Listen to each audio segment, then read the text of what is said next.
मानव एवं पर्यावरण। मानव एवं पर्यावरण का अंतः संबंध। मानव एवं पर्यावरण का अंतः संबंध पुराकाल से वर्तमान तक मानव की प्राकृतिक पर्यावरण के साथ द्विमुखी भूमिका होती है। वह जैविक संघटक के रूप में, भौतिक मानव की हैसियत से तथा सामाजिक आर्थिक प्रौद्योगिकी मानव के रूप में पर्यावरण से प्रभावित करता है। अर्थात मानव दूसरे प्राणियों की अपेक्षा शारीरिक एवं मानसिक रूप से, साथ ही प्रौद्योगिक स्तर पर सर्वाधिक विकसित प्राणी है। अतः वह पर्यावरण को बृहद स्तर पर परिवर्तित कर अपने अनुकूल बनाने में भी सामर्थ्यवान है। शुरू में मानव भौतिक पर्यावरण से अन्य जीवों के समान संसाधन प्राप्त करता था तथा पर्यावरणीय संसाधनों में अपना योगदान भी करता था। इस प्रकार संस्कृति के विकास के प्रथम चरण में मानव भौतिक पर्यावरण के अन्य कारकों के समान एकमात्र कारक था। परंतु समाज तथा संस्कृति के विकास के साथ उसकी बुद्धि, उसका कौशल, उसकी प्रौद्योगिकी भी विकसित होती गई एवं पर्यावरण के साथ उसकी भूमिका तथा संबंध में भी उत्तरोत्तर परिवर्तन होता गया। इस तरह मानव शुरू में प्रकृति का अंग साझेदार था, वहीं आगे चलकर प्रकृति का स्वामी बन बैठा। पुराकाल में मानव प्राकृतिक पर्यावरण के बीच संबंध काफी संतुलित था, लेकिन समय के साथ मानव के व्यवहार में परिवर्तन आया जो उपभोक्तावाद को दर्शाता है।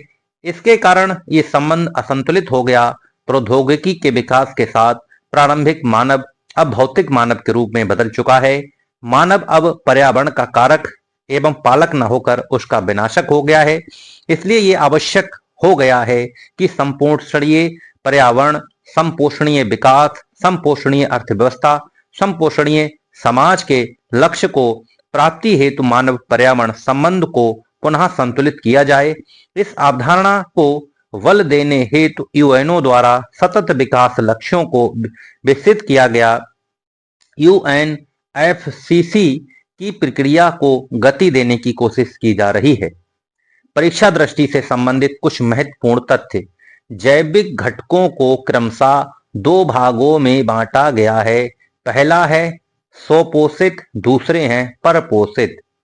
अगला प्रश्न है, जो अपना भोजन स्वयं बनाते हैं वे पौधे किस वर्ग में आते हैं? उन्हें स्वपोषित वर्ग के अंतर्गत रखा जाता है।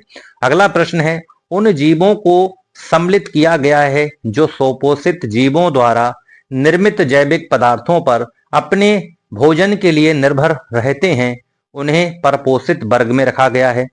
उत्पादक वर्ग में अगला प्रश्न है उत्पादक वर्ग में मुख्य रूप से हरी पत्ती वाले पादप आते हैं। ये कौन हैं? स्वपोषित पादप हैं। उपभोक्ता वर्ग में मुख्यतः परपोषित जीव आते हैं। ये हैं मानव सहित जंतु प्राणी।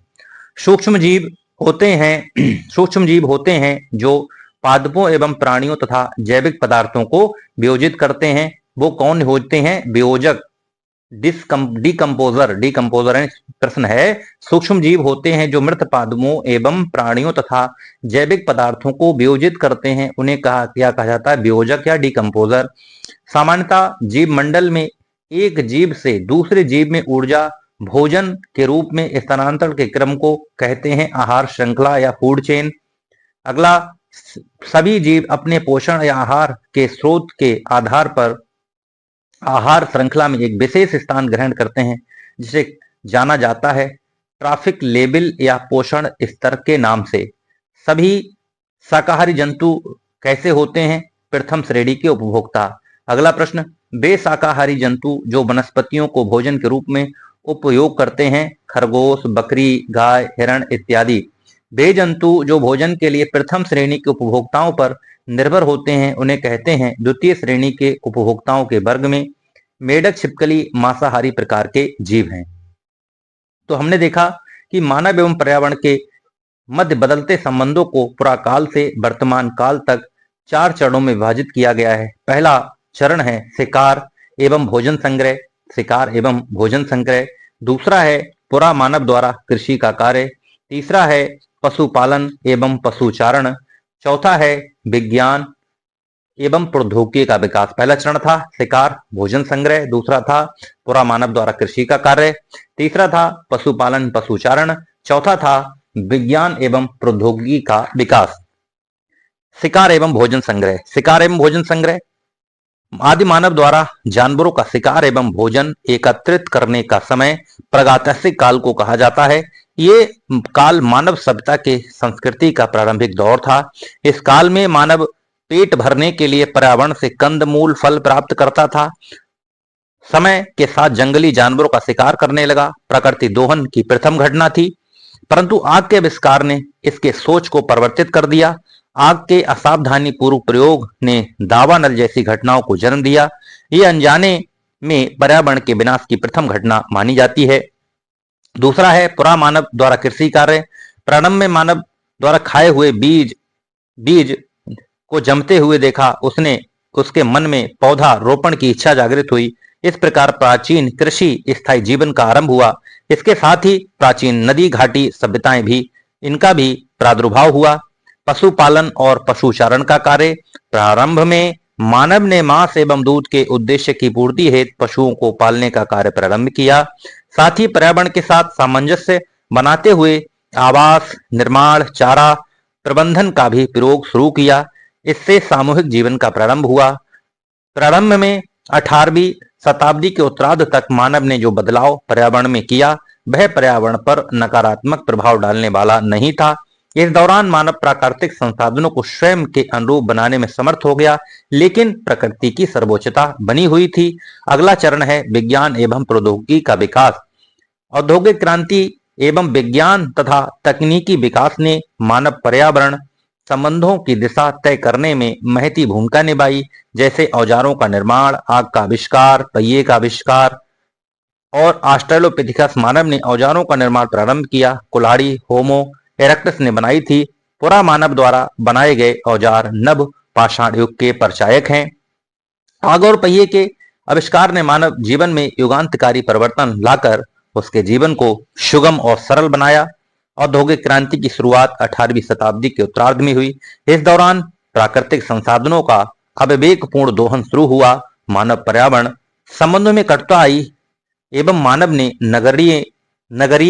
नगरीकरण और विलासतापूर्ण जीवन की पूर्ति हेतु पर्यावरण को अपूर्णनीय क्षति की। ये मानव के अविवेकपूर्ण कार्यों का परिणाम है कि आज खुद की बनाई गई कब्र पर खड़ा है। आइए समझते हैं पर्यावरण क्या है। पर्यावरण क्या है? परिधन आवरण यानी परि और आवरण शब्दों को जोड़ने से पर्यावरण शब्द की उत्पत्ति होती है। अतः पर्यावरण का शाब्दिक अर्थ है जो आवरण हमको चारे ओर से घेरे है। पृथ्वी पर पाए जाने वाले भूमि जल पौधे पेड़ जीव जंतु का समूह जो हमारे चारों ओर है सामूहिक रूप से पर्यावरण कहलाता है। पर्यावरण के जैविक और अजैविक संघटक आपस में क्रिया भी करते हैं और संपूर्ण प्रक्रिया एवं तंत्र के रूप में संचालित भी होता है, जिसे पारिस्थितिकी तंत्र के रूप में परिभाषित किया जाता है। पर्यावरण संरक्षण अधिनियम 1986 पर्यावरण किसी भी चारों ओर से घिरे भौतिक जैविक दशाएं एवं उनके साथ अंतःक्रिया को सम्मिलित करता है।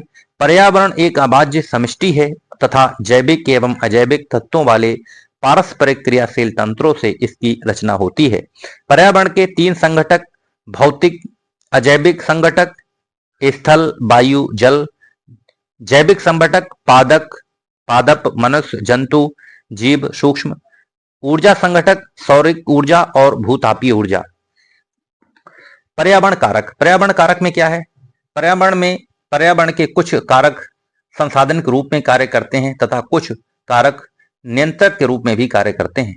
वह तंत्र जिसमें समस्त जीवधारी आपस में एक दूसरे के साथ तथा पर्यावरण के उन भौतिक रासायनिक कारकों के साथ परस्पर क्रिया करते हैं जिनमें निवास करते हैं, परितंत्र कहलाता है।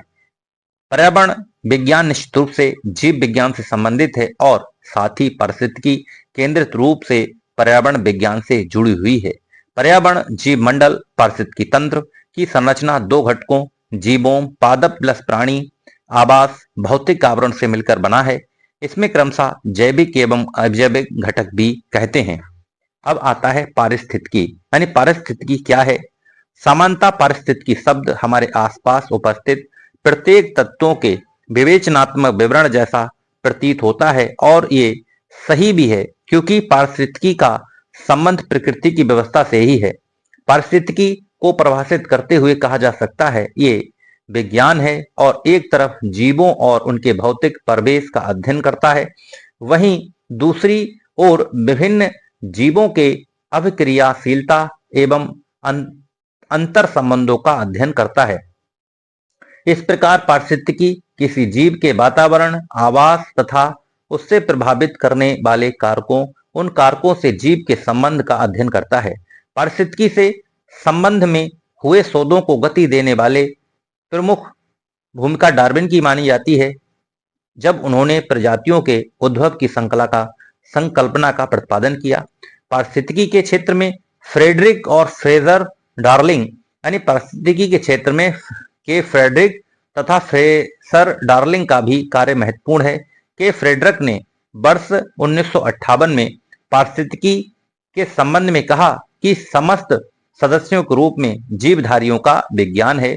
पारिस्थितिकी ने अपने अध्ययन क्षेत्र में प्रकृति पर मानवीय प्रभाव, जिससे वन्य जीव जंतु भी प्रभावित होते हैं, शामिल किया, जबकि पर्यावरण अध्ययन ने भी अपने विषय क्षेत्र को इन्हीं बिंदुओं के आसपास रखा, जैसे जीव मंडलीय पारिस्थितिकी तंत्र। जीव मंडलीय पारिस्थितिकी तंत्र में स्थलीय बायोम तंत्र और जलीय बायोम तंत्र। स्थलीय बायोम तंत्र में पादप, जंतु तंत्र, मृदा तंत्र। जलीय बायोम तंत्र में पादप तंत्र, जंतु तंत्र, पोषक तत्व आदि। जीव मंडल के उपतंत्र, संघटक और उसके अंतर संबंध। तो पादप तंत्र, जंतु तंत्र, मृदा तंत्र। स्थलीय बायोम में क्या है? पादप तंत्र, जंतु तंत्र, मृदा तंत्र। जीव मंडल में जलीय बायोम, पादप तंत्र, जंतु तंत्र और पोषक तत्व। इसमें क्या है? वायुमंडल है, नीचे जलमंडल है, स्थल मंडल है। प्राकृतिक पर्यावरण के प्रति जन जागरूकता का ही परिणाम था कि ऑस्ट्रेलिया की सरकार के द्वारा पर्यावरण संरक्षण के लिए ग्रीन आर्मी की स्थापना की गई। पर्यावरण के प्रति आम जनमानस के बीच जागरूकता पैदा करने के लिए 5 जून को प्रतिवर्ष पर्यावरण दिवस के रूप में मनाया जाता है। पर्यावरण शिक्षा विद्यालयों एवं महाविद्यालयों में एक विषय के रूप में seminar, conference, mass media, radio, TV, magazine, विज्ञान केंद्रों की स्थापना एवं युवाओं को शामिल कर जन जागरूकता को फैलाया जा सकता है। दूसरा टॉपिक है पर्यावरणीय क्षरण, कारण और निवारण। ग्रीन हाउस इफेक्ट या हरित गृह प्रभाव। पृथ्वी पर ऊर्जा विद्युत चुंबकीय विकिरणों के रूप में पहुंचती है, जिसे सौर ऊर्जा कहा जाता है। सौर ऊर्जा में मुख्यतः पराबैंगनी दृष्टिगोचर विकिरणें और अवरक्त विकिरणें होती हैं। इसमें नुकसान पराबैंगनी विकिरण अधिकतर ओजोन मंडल में अवशोषित हो जाती हैं, जबकि दृष्टिगोचर और अवरक्त विकिरणें पृथ्वी द्वार पर ऊष्मीय विकिरण के रूप में पहुंचती हैं। ऊष्मीय विकिरण पहले धरातल को गर्म करता है और फिर इस गर्मी से विकिरण संवहन चालन द्वारा वायुमंडल को गर्म करता है। सूर्य की ऊष्मा से गर्म होने के बाद जब पृथ्वी ठंडी होने लगती है, तब ऊष्मा पृथ्वी से बाहर विसरित होती है, लेकिन carbon dioxide, chlorofluorocarbon, nitrous oxide, जल वाष्प, मीथेन, अन्य ऊष्मारोधी गैसें इस ऊष्मा का कुछ भाग अवशोषित कर लेती हैं एवं शेष बची ऊष्मा को पुनः धरातल को वापस कर देती हैं, जिससे वायुमंडल के निचले भाग में अतिरिक्त ऊष्मा एकत्रित हो जाती है। पृथ्वी की ऊष्मा अवरक्त विकिरण के रूप में विकृत होती है, जिसके लगभग 90% भाग को वायुमंडल में उपस्थित कार्बन डाइऑक्साइड गैस अवशोषित कर लेती है। विगत कुछ वर्षों में इन ऊष्मारोधी गैसों की मात्रा वायुमंडल में बढ़ जाने के कारण वायुमंडल के औसत तापमान में वृद्धि हो गई है, जिसे भूमंडलीय तापन, ग्रीन हाउस इफेक्ट के नाम से जाना जाता है, या ग्लोबल वार्मिंग, ग्रीन हाउस प्रभाव के नाम से जाना जाता है। ग्रीन हाउस प्रभाव अन्य नाम है भूमंडलीय तापन, हरित गृह प्रभाव। परिभाषा की बात की जाए तो वायुमंडल में ऊष्मारोधी गैसों की मात्रा में वृद्धि, वायुमंडल के औसत तापमान में वृद्धि। अवधारणा एक प्राकृतिक प्रक्रिया। ग्रीन हाउस गैस संकल्पना जोसेफ फोरियर ने 1824 में दी थी। प्रमुख गैसें हैं कार्बन डाइऑक्साइड, विश्व व्यापी ताप वृद्धि का मुख्य कारण है carbon dioxide, methane, nitrous oxide. Joseph Joseph Fourier ने 1824 में ग्रीन हाउस या हरित गृह गैसों की संकल्पना की थी। ग्रीन हाउस प्रभाव एक प्राकृतिक प्रक्रिया है जिसके द्वारा किसी ग्रह या उपग्रह के वातावरण में मौजूद गैसें उस ग्रह उपग्रह के वातावरण के ताप को अपेक्षाकृत अधिक बनाने में मदद करती हैं। विश्वव्यापी ताप वृद्धि के पीछे मुख्य कारण कार्बन डाइऑक्साइड गैस है, जिसे ग्रीन हाउस गैस कहा जाता है। मीथेन और नाइट्रस ऑक्साइड भी इस प्रकार की गैस है। ये सभी गैसें वातावरण की ऊष्मा को सोख लेती हैं। ये ठीक उसी प्रकार होता है जैसे ग्रीन हाउस में गिलास शीशा अपने अंदर समाहित गर्म वायु को बाहर नहीं निकलने देता। इसे ग्रीन हाउस प्रभाव के नाम से जाना जाता है। ग्रीन हाउस प्रभाव में वायुमंडलीय गैसों मुख्यतः कार्बन डाइऑक्साइड द्वारा अवरक्त विकिरण को अवशोषित कर लिए जाने से वायुमंडल का तापमान बढ़ता है। पृथ्वी के वायुमंडल में पाई जाने वाली गैसों में प्रमुख हैं जल वाष्प, carbon dioxide, methane, nitrous oxide तथा chlorofluorocarbon. Carbon tetrafluoride, nitrous oxide भी ग्रीन हाउस गैसें हैं, परंतु इनका योगदान उपयुक्त गैसों की अपेक्षा कम है। ग्रीन हाउस प्रभाव में सर्वाधिक योगदान देने वाली प्रमुख गैसें हैं जल वाष्प 36.72%। जो जल वाष्प है इसका योगदान ग्रीन हाउस में कितना है? 36.72%। कार्बन डाइऑक्साइड का 9.26%, मीथेन का 4.9%, ओजोन का है 3.7%। हाइड्रोजन प्रकृति में द्विआण्विक गैस के रूप में पाई जाती है जो बाह्य वायुमंडल की परत का मुख्य संघटक है। हरित गृह प्रभाव एवं जलवायु परिवर्तन। हरित गृह प्रभाव, जलवायु परिवर्तन। ग्रीन हाउस गैस प्रत्यक्ष रूप से इसमें कौन कौन सी गैसें शामिल हैं? Carbon dioxide, methane, nitrous oxide, CFC, SF6 और NF3। अप्रत्यक्ष रूप से शामिल गैसें कौन सी हैं? Nitrogen oxide, carbon monoxide, non methane volatile organic compound तथा सल्फर डाइऑक्साइड। परीक्षा दृष्टि संबंधित कुछ महत्वपूर्ण फैक्ट हैं, जैसे क्योटो प्रोटोकॉल का संबंध किससे है? तो क्योटो प्रोटोकॉल का संबंध है जलवायु परिवर्तन से। बायोगैस के मुख्य घटक कौन से हैं? जो बायोगैस होती है उसके मुख्य घटक हैं मीथेन और कार्बन डाइऑक्साइड। अगला है प्रत्येक बालक के लिए एक पेड़ का नारा कब दिया गया? नारा क्यों गढ़ा गया? तो पर्यावरण सुरक्षा कार्यक्रम के आशय से। प्राकृतिक प्रकोप संपत्ति जीवन को अत्यधिक नुकसान पहुंचाता है, जल मौसमी प्रकोप। अगला है मीथेन गैस का मुख्य स्रोत आर्द्र स्थल, धान का खेत आदि। अगला है ईंधन बैटरी वाहन यानी ईंधन बैटरी चालित वाहन में ऊर्जा निकलती है हाइड्रोजन के दहन से। वर्तमान में राष्ट्रीय आपदा प्रबंधन प्राधिकरण का अध्यक्ष कौन है? श्री नरेंद्र मोदी जी। अगला है ग्रीन हाउस गैसों से वायुमंडल में लघुतम समय तक ठहरती है, तो वो गैस है मीथेन। नगोया प्रोटोकॉल का संबंध किससे है? जैव विविधता से है। सबसे अधिक कजगल कालिक कहां से निकलता है? तापीय शक्ति संयंत्र से। सतही ओजोन उत्पन्न होती है परिवहन क्षेत्र से। अब आइए जानते हैं ग्रीन हाउस का प्रभाव, यानी जो ग्रीन हाउस गैसें हैं उनका क्या प्रभाव है। कार्बन डाइऑक्साइड धरती पर जीवन के लिए हानिकारक और लाभदायक दोनों है। कार्बन डाइऑक्साइड पौधे ग्रहण कर प्रकाश संश्लेषण क्रिया के द्वारा जीवनदायिनी ऑक्सीजन गैस की रचना करते हैं जो हमारे जीवन के लिए लाभदायक है। वहीं भूमंडलीय तापन का मुख्य कारण भी है जो हमारे लिए हानिकारक है। मानवीय गतिविधियों द्वारा उत्पन्न अधिकांश कार्बन डाइऑक्साइड वायुमंडल के निचले भाग में नहीं रुकता, बल्कि समुद्र पादपों या भूमि पर पौधों मिट्टी द्वारा अवशोषित कर ली जाती है। प्रकाश संश्लेषण की प्रक्रिया में पादप पिलवक कार्बन डाइऑक्साइड को ग्रहण कर उसे पादप सामग्री में परिवर्तित कर देते हैं। वैश्विक ऊष्मन कार्बन डाइऑक्साइड के उत्सर्जन के कारण होता है। वर्ष 1950 में कार्बन डाइऑक्साइड की वायुमंडल में मात्रा 315 ppm पार्ट्स पर मिलेनियम के आसपास थी। अब ये मात्रा 415 ppm पार कर चुकी है। विश्व मौसम विज्ञान संगठन WMO के अनुसार पूर्व औद्योगिक युग में कार्बन डाइऑक्साइड की सांद्रता लगभग 278 ppm 0.003 थी, जिसमें वायुमंडल, समुद्र, जीवमंडल आदि के बीच संतुलन बना रहता था।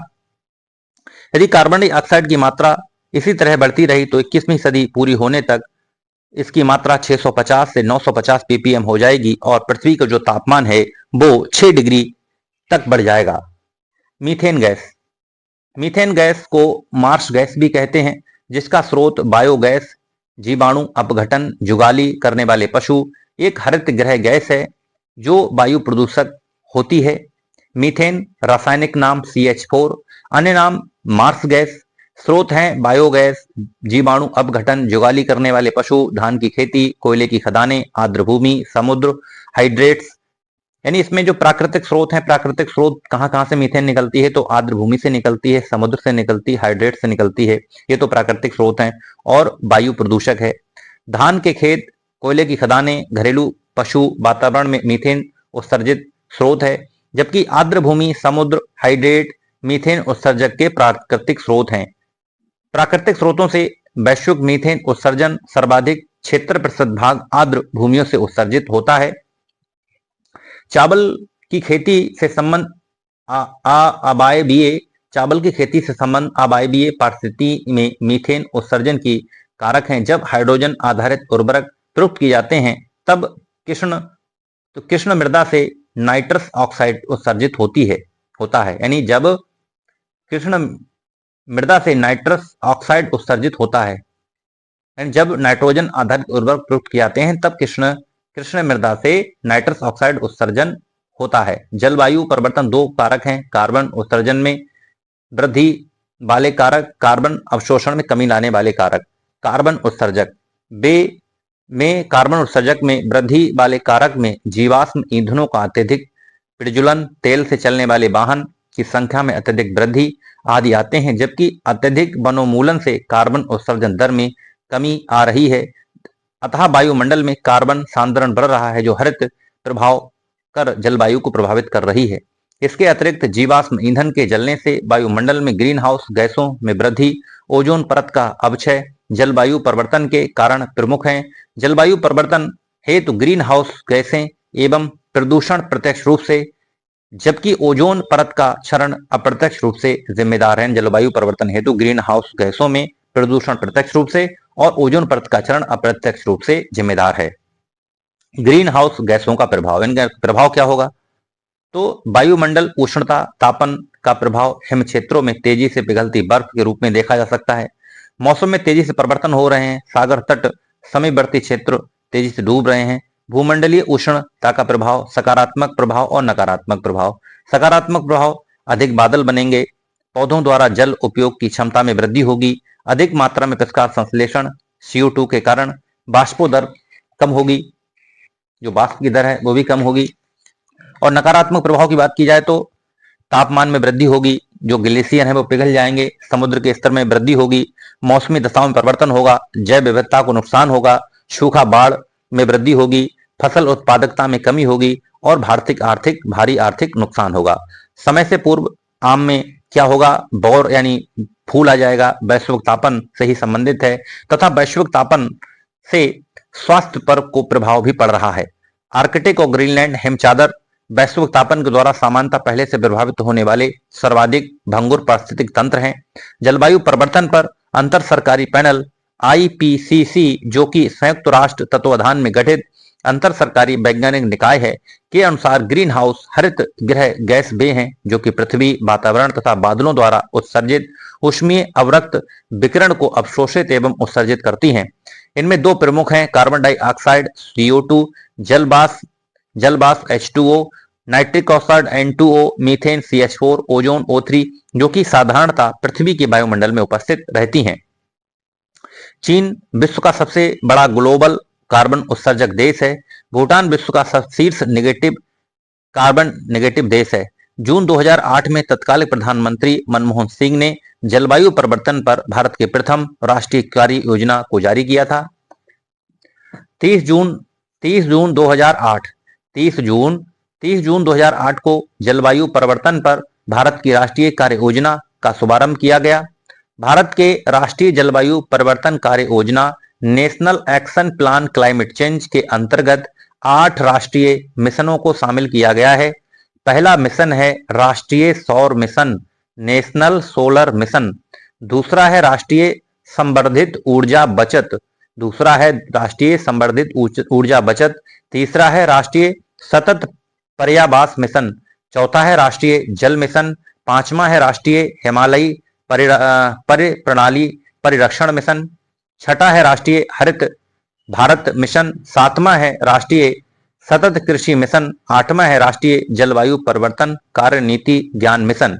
राष्ट्रीय जलवायु परिवर्तन कार्य योजना NAPCC के तहत रेखांकित 8 मिशनों में एक मिशन राष्ट्रीय हरित भारत मिशन GIM वनों के उस प्रभाव को स्वीकार करता है जिसका जलवायु परिवर्तन समन वन पर निर्भर समुदायों की खाद्य सुरक्षा, जल सुरक्षा, जैव विविधता संरक्षण एवं आजीविका पर सुरक्षा के लिए पर्यावरण को बेहतर बनाने पर पड़ता है।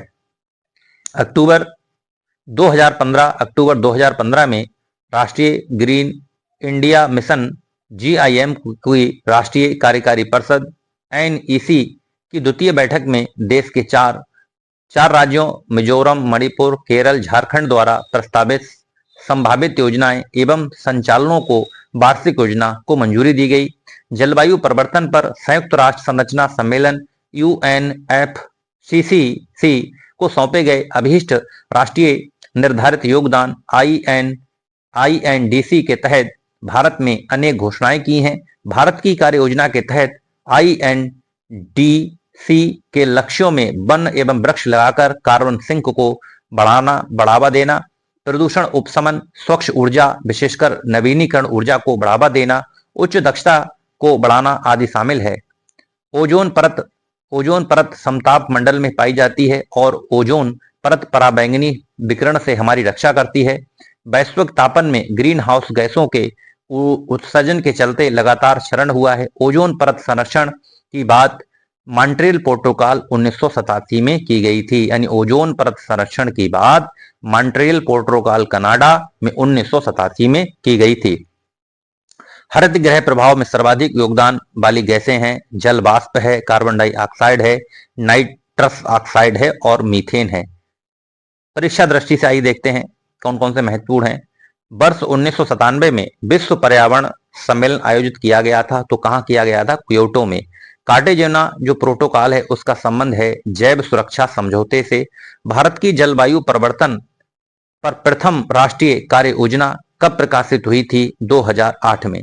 सूर्य के प्रकाश से पराबैंगनी विकिरण अभिक्रिया पैदा करती है ओजोन। वायुमंडल में उपस्थित ओजोन परत अवशोषित कर ली जाती है अल्ट्रावायलेट किरणों को। ओजोन परत अब स्थित है समताप मंडल स्ट्रेटोस्फीयर में। समताप मंडल में ओजोन के स्तर को प्राकृतिक रूप से विनियमित किया जाता है नाइट्रोजन ऑक्साइड के द्वारा। ओजोन छिद्र का कारण है क्लोरोफ्लोरोकार्बन। ओजोन छिद्र का निर्माण सर्वाधिक है अंटार्कटिका के ऊपर। मॉन्ट्रियल प्रोटोकॉल का संबंध है ओजोन परत के संरक्षण से। ओजोन परत संरक्षण दिवस मनाया जाता है 16 सितंबर को। ओजोन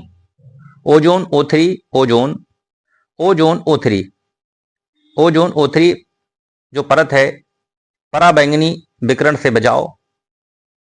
ओजोन परत समताप मंडल 20 से 30 किलोमीटर। ओजोन परत समताप मंडल में 20 से 30 किलोमीटर। ओजोन छिद्र अंटार्कटिका के ऊपर ब्रिटिश टीम के द्वारा 1985 में देखा गया था। इससे संबंधित जो प्रोटोकॉल है वो मॉन्ट्रियल प्रोटोकॉल है 1987 में। इसके क्षरण से क्या क्या होगा? त्वचा कैंसर होंगे, जीन उत्परिवर्तित मोतियाबिंद होगा, CFC ओजोन क्षरण का कारण है। ओजोन दिवस 16 सितंबर को मनाया जाता है और उसके जो माप की इकाई है वो डाप्सन है। ओजोन छिद्र के अंटार्कटिका के ऊपर होने के कारण है वायु परिसंचरण प्रणाली, क्लोरीन परिकल्पना, समताप मंडलीय मेघ परिकल्पना, सौर कलंक का प्रभाव और ध्रुवीय वाताग्र। यानी ओजोन छिद्र के अंटार्कटिका पर होने के कारण क्या क्या है? वायु परिरक्षण प्रणाली है, क्लोरीन परिकल्पना है, समताप मंडलीय परिकल्पना है, सौर कलंक का प्रभाव, ध्रुवीय वाताग्र। ओजोन क्षरण की समस्या से निपटने हेतु प्रमुख सम्मेलन, इन ओजोन क्षरण की समस्या से निपटने हेतु कौन कौन से सम्मेलन हुए? सबसे पहला सम्मेलन है वियना सम्मेलन 1985। दूसरा है मॉन्ट्रियल सम्मेलन 1987। तीसरा है हेलसिंकी सम्मेलन 1989। चौथा है लंदन सम्मेलन 1989। सर्वप्रथम ब्रिटिश दल ने 1985 में टोटल ओजोन मैपिंग स्पेक्ट्रोमीटर की मदद से अंटार्कटिका के ऊपर ओजोन छिद्र का पता लगाया था। यानी सर्वप्रथम ब्रिटिश दल ने 1985 में टोटल ओजोन मैपिंग स्पेक्ट्रोमीटर की मदद से अंटार्कटिका के ऊपर ओजोन छिद्र का पता लगाया था। ओजोन परत को डाप्सन इकाई में मापा जाता है।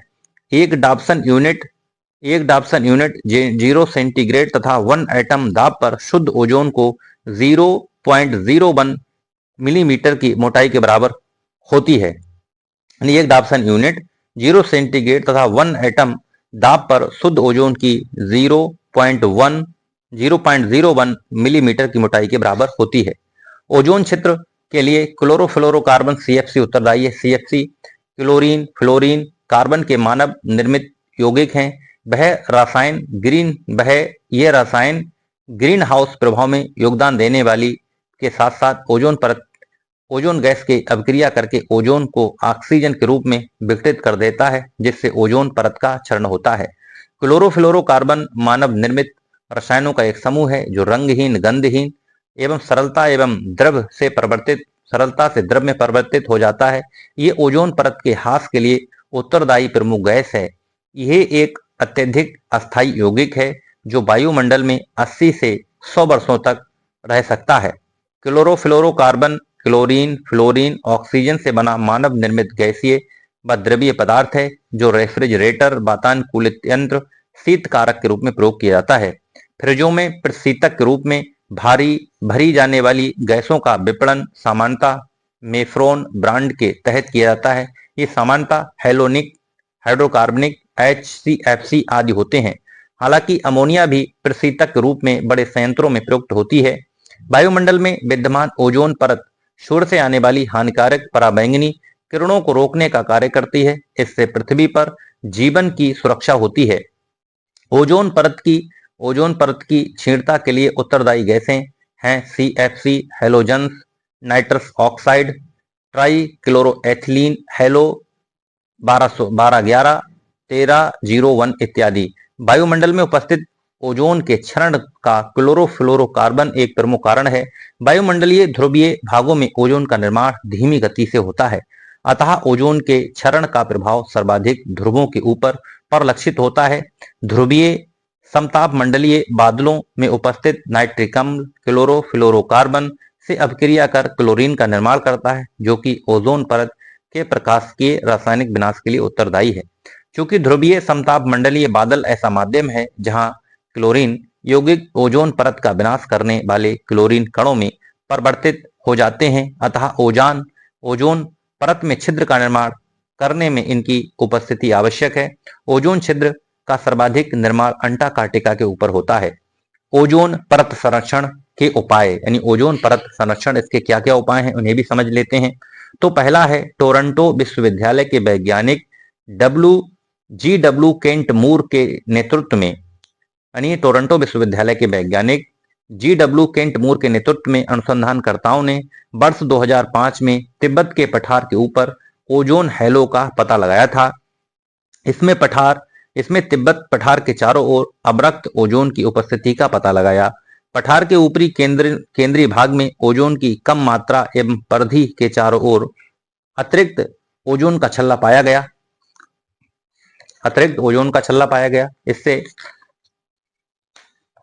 इसके अतिरिक्त ओजोन की सांद्रता अत्यधिक प्रदूषित शहरों में उपस्थित ओजोन सांद्रता की तरह, यानी इसके अतिरिक्त ओजोन की सांद्रता अत्यधिक प्रदूषित शहरों में उपस्थित ओजोन सांद्रता की तरह थी। ध्यातव्य है कि O3 का उच्च सांद्रण मनुष्यों में खांसी, सीने में दर्द उत्पन्न करने के साथ साथ फेफड़ों को भी क्षति पहुंचा सकता है। मॉन्ट्रियल प्रोटोकॉल पृथ्वी की ओजोन परत के संरक्षण से संबंधित है। जो मॉन्ट्रियल प्रोटोकॉल है पृथ्वी की ओजोन परत के संरक्षण से संबंधित है। उल्लेखनीय है कि मॉन्ट्रियल प्रोटोकॉल के अनुसार CFC, हेलोन्स तथा अन्य ओजोन रिक्तीकरण रसायनों जैसे कार्बन टेट्राक्लोराइड के उत्पादन पर रोक लगाई गई। क्लोरोफ्लोरोकार्बन, हेलोन्स तथा कार्बन टेट्राक्लोराइड तीनों ही पदार्थ ओजोन रिक्तीकारक हैं। ये वियना संधि का एक प्रोटोकॉल है जिसका उद्देश्य ये बेना संधि का प्रोटोकॉल है जिसका उद्देश्य ओजोन परत का क्षरण करने वाले पदार्थों क्लोरोफ्लोरोकार्बन आदि का प्रयोग से हटाना है। ये प्रोटोकॉल 1 जनवरी 1989 को प्रभावी हुआ। जो प्रोटोकॉल है ये बेना संधि का प्रोटोकॉल है जिसका उद्देश्य ओजोन परत का संरक्षण पदार्थों क्लोरोफ्लोरोकार्बन आदि को हटाना है। यानी ये प्रोटोकॉल 1 जनवरी 1989 से प्रभावी हुआ।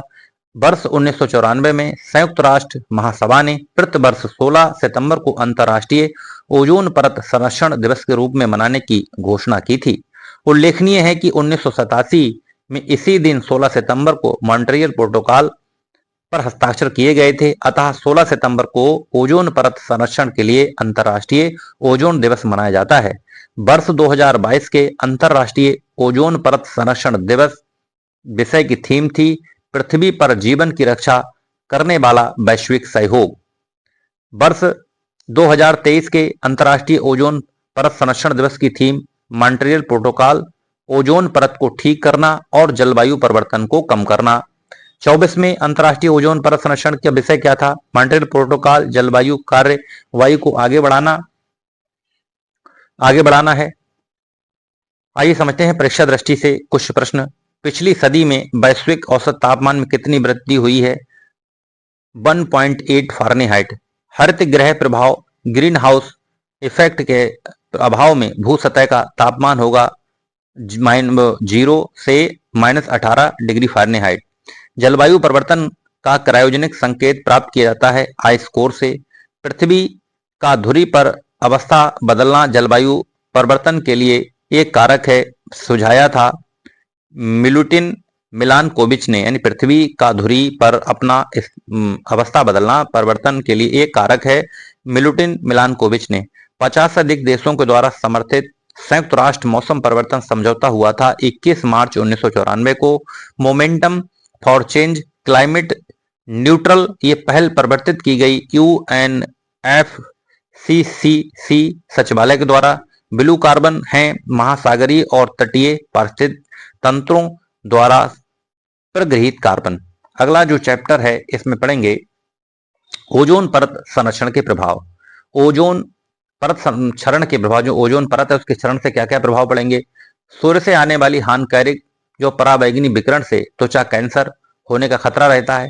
अधिक समय तक सूर्य के पराबैंगनी विकिरण के शरीर पर पड़ने से DNA में आनुवांशिक उत्परिवर्तन हो सकता है जो त्वचा कैंसर का कारण बन सकता है।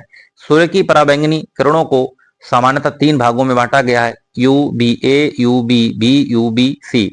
UVB त्वचा पर हानिकारक प्रभाव पड़ता है। UVC अत्यंत घातक है परंतु पृथ्वी तक नहीं पहुंचती। हरित ईंधन के प्रयोग से पर्यावरण प्रदूषण में कमी आती है। एथेनॉल एक प्रसिद्ध अल्कोहल है, इसे एथिल अल्कोहल भी कहते हैं। इसका प्रयोग हरित ईंधन के रूप में होता है। एथेनॉल किसी शक्करमय पदार्थ गन्ने की शक्कर, ग्लूकोज, सोरा, महुए के फूल, स्टार्च में पदार्थ से प्राप्त होता है। पाइन, करंज, फर्न से भी किण्वीकरण कर एथेनॉल प्राप्त किया जाता है। इसे हरित ईंधन के स्रोत में शामिल करते हैं। गन्ने की खेती द्वारा बायो एथेनॉल प्राप्त की जाती है। इसका उपयोग ईंधन के रूप में करके ऊर्जा की प्राप्ति की जाती है। सूक्ष्म जैविक ईंधन कोशिकाएं MFC जैव परिवर्तनीय सबस्ट्रेट में उपलब्ध रासायनिक ऊर्जा को सीधे विद्युत ऊर्जा में परिवर्तित कर देती हैं। सबस्ट्रेट इलेक्ट्रॉन में परिवर्तन हेतु सूक्ष्म जीवों जैसे बैक्टीरिया का उत्प्रेरक के रूप में प्रयोग किया जाता है। अपशिष्ट जल के शोधन हेतु सूक्ष्म जैविक ईंधन कोशिकाओं के प्रयोग से जल शोधन की लागत घटती है। साथ ही विद्युत उत्पादन का